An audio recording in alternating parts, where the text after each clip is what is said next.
Xorazm Motosavdo. Obunachilar, Qo'shko'pir Marksdan kelgan Hasan boyamizga navbatdagi ajoyib Gero skuterini topshirdik. Kredit asosida bo'ldi. Oldindan 1 so'm to'lovsiz.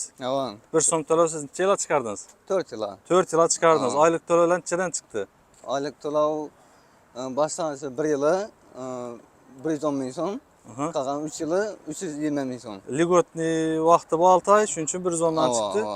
Ko'nglingiz to'ldimi savdodan? Skuter yoqdimi? Ko'nglim to'ldi. Bir soatda ishimiz bitdi. 1 soatning ichida skuterni ham taxlab berdilar, kreditingiz ham bitdi. Rahmat, kelaversa tavsiya etamiz. Hurmatli obunachilar, kelaverasizlar.